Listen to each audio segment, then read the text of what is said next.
performing Alice's Restaurant, a song about how Arlo Guthrie gets out of the Vietnam draft. Now, it all started about 2 Thanksgivings ago. It was 2 years ago on Thanksgiving when my friend and I went up to visit Alice at the restaurant. But Alice doesn't live in the restaurant. She lives in the church nearby the restaurant, in the bell tower with her husband Ray and Flasha the dog. And living in the bell tower like that, they got a lot of room downstairs where the pews used to be, and having all that room, seeing as how they took out all the pews, they decided that they didn't need to take out their garbage for a long time. When we got up there, we found all the garbage in there, and we decided it'd be a friendly gesture for us to take the garbage to the city dump. So we took the half a ton of garbage, put it in the back of a red VW microbus, took shovels and rakes and implements of destruction, and headed off toward the dump. When we got there, there was a big sign and chain across the dump saying closed on Thanksgiving, and we had never heard of a dump closed on Thanksgiving before, and with tears in our eyes, we drove off into the sunset looking for another place to put the garbage. We didn't find one, until we came to a side road, and off the side of the side road was a 15-foot cliff, and at the bottom of the cliff was another pile of garbage. And we decided that one big pile is better than 2 little piles, so rather than bring that one up, we decided to throw ours down. That's what we did, drove back to the church, had a Thanksgiving dinner that couldn't be beat, went to sleep and didn't get up till the next morning when we got a call from Officer Obie. He said, "Kid, we found your name on an envelope at the bottom of a half a ton of garbage and just wanted to know if you had any information about it." And I said, "Yes, sir, Officer Obie, I cannot tell a lie.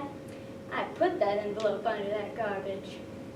And after speaking to Obie for about 45 minutes on the telephone, we finally arrived at the truth of the matter and said that we had to go down and speak to him at the police station, and we also had to go down and pick up the garbage. So we got the red VW microbus with the shovels and rakes and implements of destruction and headed off toward the police station. Now, friends, there was only 1 or 2 things that Obie could have done, and the first was he could have given us a medal for being so brave and honest on the telephone, which wasn't very likely and we didn't expect it. And the other thing was he could have bawled us out and told us never to be seen driving garbage around this vicinity again, which is what we expected. But when we got to the police station, there was a third possibility that we hadn't even counted upon, and we was both immediately arrested. Handcuffed, and I said, "Obie, I don't think I can pick up the garbage with these handcuffs on." He said, "Shut up, kid. Get in the back of the patrol car." And that's what we did, got in the back of the patrol car and drove to the, quote, scene of the crime, unquote. When we got there, there was 5 police officers and 3 police cars, being the biggest crime of the last 50 years, and everybody wanted to get in the newspaper story about it. And they was using up all kinds of cop equipment they had laying around the police station. They were taking plaster tire tracks, footprints, dog-smelling prints. And they had 27 8x10 colored glossy photographs with circles and arrows and a paragraph on the back of each one explaining what each one was to be used as evidence against us.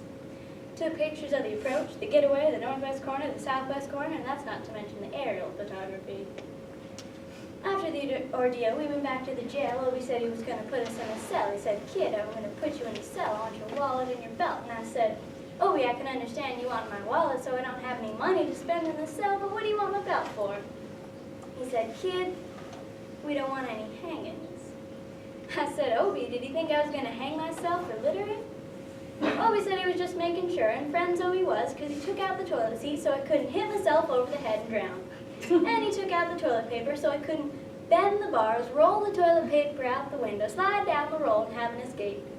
He was making sure, and it was about 4 or 5 hours later that Alice came by and with a few nasty words to Obie on the side, bailed us out of jail. We went back to the church, had another Thanksgiving dinner that couldn't be beat, went to sleep, and didn't get up till the next morning when we had to go to court. And we was fined $50 and had to pick up the garbage in the snow, but that's not what I came to tell you about. I came to talk about the draft. They got a building down in New York City. It's called Whitehall Street, where you walk in, you get injected, inspected, detected, infected, neglected, and selected. I went in there to get my physical examination one day. I walked in, sat down, got good and drunk the night before, so I looked and felt my best when I went in that morning. Because I wanted to be the all-American kid from New York City, and I walked in, sat down, I was hung down, brung down, hung up, and all kinds of mean, nasty, ugly things. And I walked in, sat down, they gave me a piece of paper, said, "Kid, see the psychiatrist, room 604. I went up there and I said, "Shrink, I want to kill. I mean, I want to kill.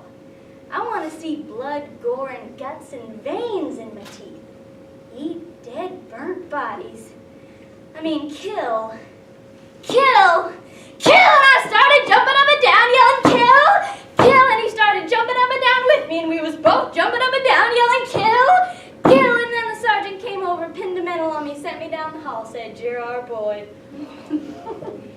I didn't feel too good about it. Proceeded on down the hall, getting more injections, inspections, detections, infections, and all kinds of stuff they was doing to me at the thing there, and I was there for 2 hours, 3 hours, 4 hours.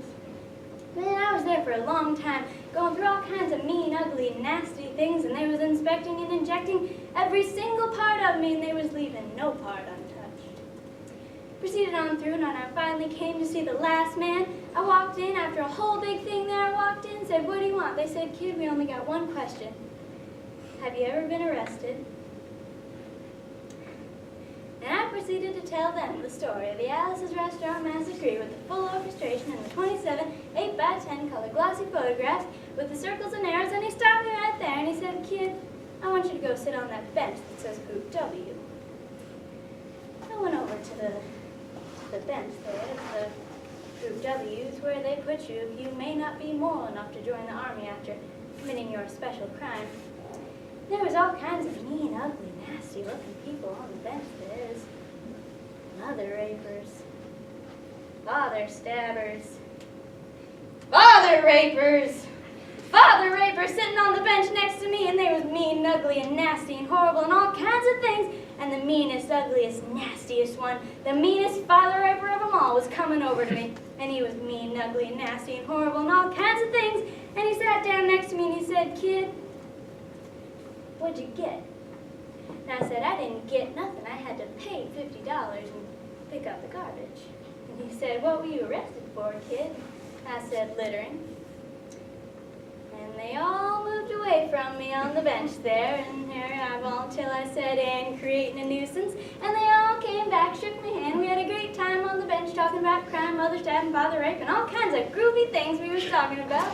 And everything was fine. We was smoking cigarettes until the sergeant came over, had some paper in his hand, held it up, and said, kids, this piece of paper got 47 word turns out that picture, word one there, detail, count officers, and then got saying he talked for 45 minutes and nobody understood a word that he said. But we had fun filling out the forms and playing with the pencils on the bench there.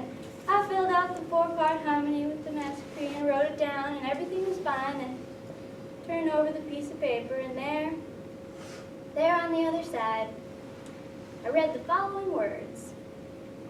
Kid, have you rehabilitated yourself? I went over to the sergeant and I said, Sergeant, you got a lot of damn gall to ask me if I've rehabilitated myself. I mean, I'm sitting here on the bench. I'm sitting here on the Group W bench because you want to know if I'm moral enough to join the Army, burden women, kids, houses, and villages after being a litter bug. He looked at me and he said, kid, we don't like your kind.